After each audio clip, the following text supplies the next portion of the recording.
إن الحمد لله نحمده ونصلي على رسوله الكريم أما بعد أعوذ بالله السميع العليم من الشيطان الرجيم بسم الله الرحمن الرحيم من الذين فرقوا دينهم وكانوا شيعا كل حزب بما لديهم فرحون وَإِذَا مَسَّ النَّاسَ ضُرٌّ دَعَوْا رَبَّهُمْ مُنِيبِينَ إِلَيْهِ ثُمَّ إِذَا أَذَاقَهُم مِّنْهُ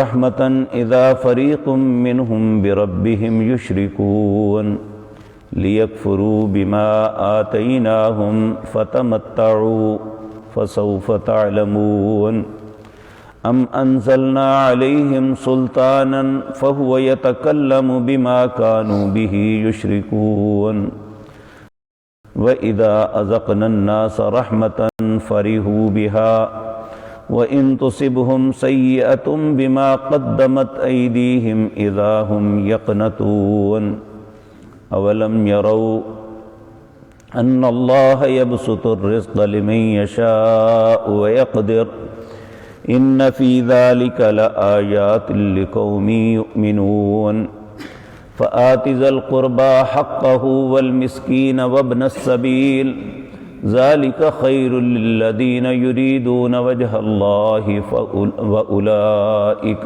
هُمُ الْمُفْلِحُونَ۔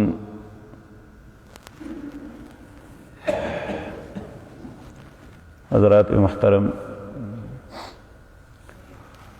گزشتہ آیات میں اللہ رب العزت نے اپنی توحید کا ذکر کرنے کے بعد ہر انسان کو اس بات کا حکم دیا فَأَقِمْ وَجْهَكَ لِلدِّينِ حَنِيفًا، اپنے چہرے کو متوجہ کر لو دین حنیف کی طرف۔ دین حنیف کون سا ہے؟ جو اللہ کی وحدانیت پہ قائم ہے، جو اللہ رب العزت نے اپنے حبیب کریم جناب محمد الرسول اللہ صلی اللہ علیہ وسلم پر نازل کیا ہے، اس پہ قائم ہو جاؤ۔ مختلف لوگوں کو اپنا رہبر نہ بناؤ، بلکہ تمہارا دنیا کے اندر کوئی رہبر ہے تو وہ ایک ہی ہے، وہ جناب محمد الرسول اللہ کی ذات ہے صلی اللہ علیہ وسلم۔ اور پھر اہل ایمان کو حکم دیا منیبین الیہ، اسی کے فرما بردار بن جاؤ، واتقوا، اسی سے ڈرو، واقیموا الصلاۃ، ہمیشہ نماز کو قائم کرو، ولا تکونوا من المشرکین، مشرکوں میں سے نہ ہو جاؤ۔ یہ ساری اللہ کے احکامات، اللہ کے مشورے، اللہ کے حکم سننے کے باوجود بہت سے بد نصیب ایسے ہیں جو دین قیم پہ نہیں بلکہ اپنے دین کو پھاڑ دیتے ہیں، مختلف سلسلے بنا لیتے ہیں اور دین کے اندر تفرقہ ڈال دیتے ہیں۔ یاد رکھیں، وہ فرقہ نہیں ہے، صرف وہ فرقہ نہیں ہے جو پابند ہے اللہ اور اس کے رسول کے حکموں کا۔ اور جو بھی شخص یہ چاہتا ہے وہ اللہ کی ذات کے علاوہ کسی کو الہ بنائے یا محمد الرسول اللہ کے علاوہ کسی اور کو بھی رہبر تصور کرے کہ اس کی بات بھی ماننی چاہیے، وہ فرقہ ہے، وہ کوئی بھی ہے۔ نام رکھ لینے سے کوئی فرق نہیں پڑتا۔ اگر کوئی شخص اپنا نام اہل حدیث رکھتا ہے تو حدیث پہ عمل نہیں کرتا تو اس نام رکھنے کا کوئی فائدہ نہیں۔ اگر ایک شخص اپنے آپ کو اہل سنت کہتا ہے لیکن سنت رسول کے ساتھ اس کا کوئی تعلق نہیں تو اس کو اس نام کے رکھنے کا کوئی فائدہ نہیں۔ حقیقتاً اللہ نے عمل دیکھنا ہے، صرف زبان کی بات نہیں دیکھنی۔ تو یہاں ان لوگوں کا تذکرہ کیا، کہا من الذین فرقوا دینہم، لوگوں میں سے بہت سے ایسے لوگ ہیں جنہوں نے اپنے دین کو متفرق کر دیا، فرقوں میں بانٹ دیا۔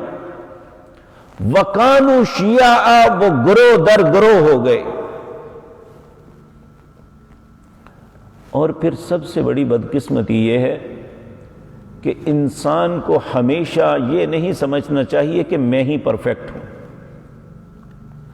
بلکہ حق کی تلاش کے لیے کوشش کرنی چاہیے۔ جہاں سے حق ملے اسے قبول کرنا چاہیے، لیکن جب لوگ فرقوں میں بٹ جاتے ہیں پھر اللہ فرماتے ہیں کل حزب بما لدیہم فرحون، ہر فرقہ اپنی جگہ خوش ہے تو میں ٹھیک ہوں باقی سارے غلط ہیں۔ حالانکہ ٹھیک وہ ہے جو اللہ کے حکم پہ چلتا ہے اور اپنے رسول کی اطاعت کرتا ہے۔ نبی کریم صلی اللہ علیہ وسلم نے فرمایا یہود 71 فرقوں میں بٹے، عیسائی 72 میں، میری امت 73 فرقوں میں بٹ جائے گی، کلہم فی النار، سب کے سب جہنم میں جائیں گے۔ یہ نہیں کہا تھا فلاں فرقہ جائے گا، کہا صرف جنت میں وہ جائے گا جس پہ آج میں اور میرے صحابہ ہیں نا، جو اس رستے کو اپنائے گا وہ جنت میں جائے گا۔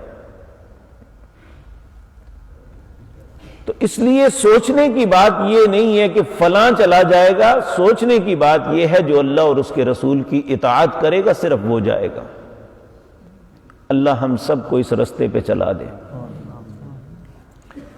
تو کہا کل حزب بما لدیہم فرحون، ہر گروہ اپنی جگہ خوش ہے کہ میں ہی ٹھیک ہوں باقی سارے غلط ہیں۔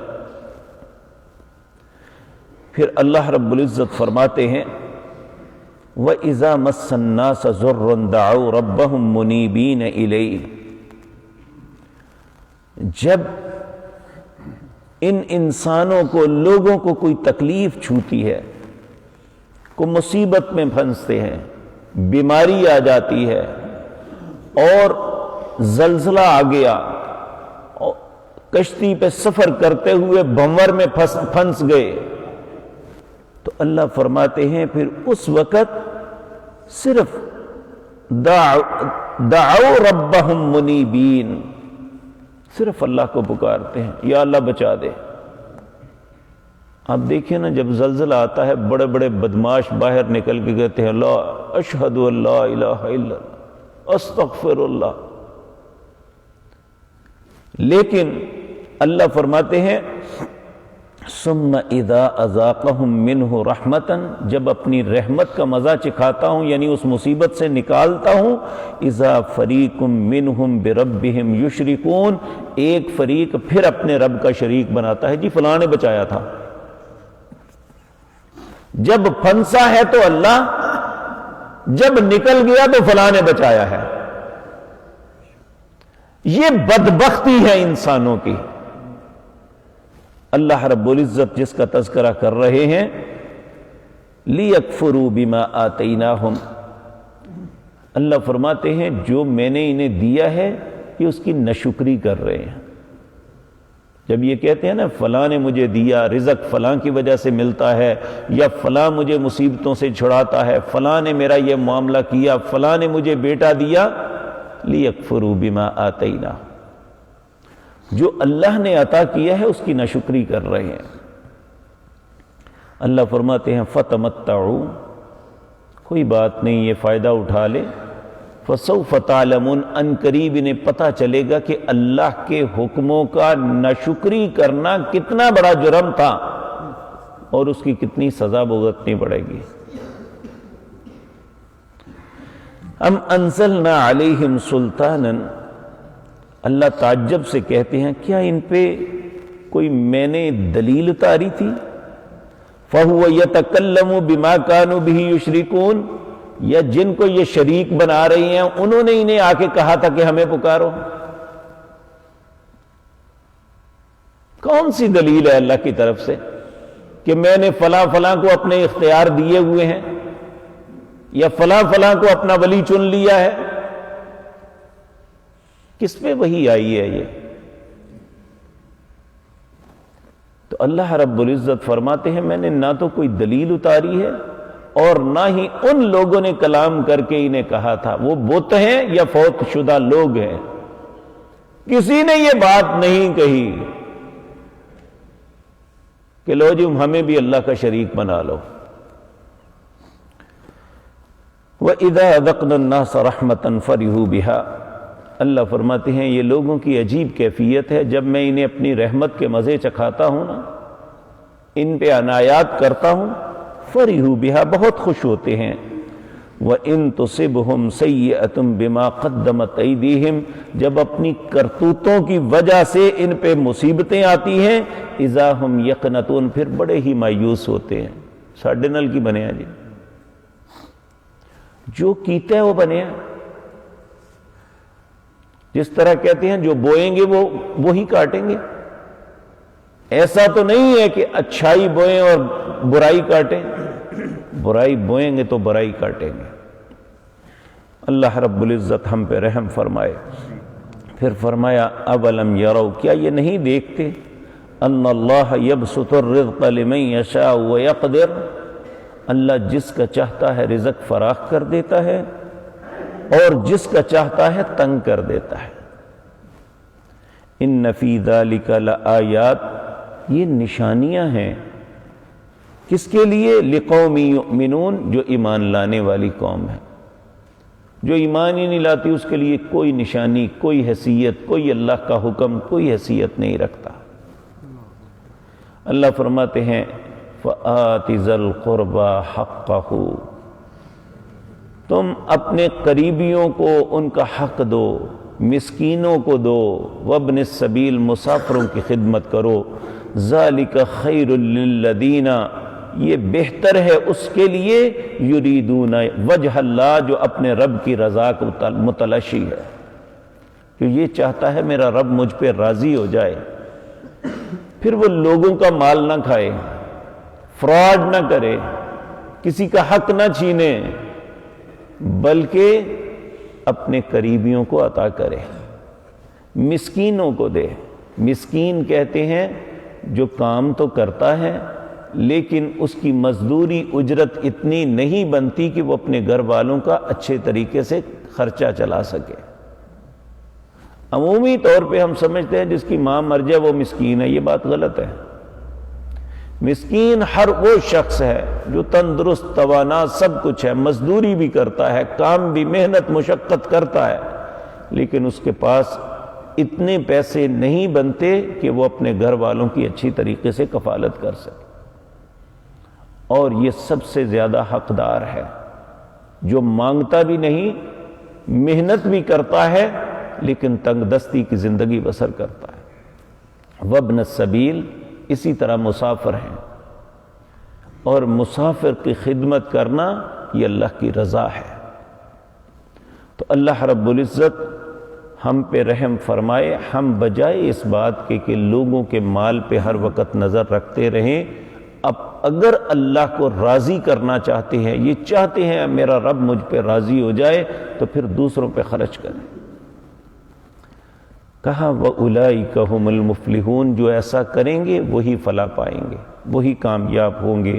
اللہ ہمیں ان رستوں پہ چلنے کی توفیق عطا فرمائے جن رستوں پہ چل کے انسان کامیاب ہوتا ہے۔ اقول قولی ھذا واستغفر اللہ لی۔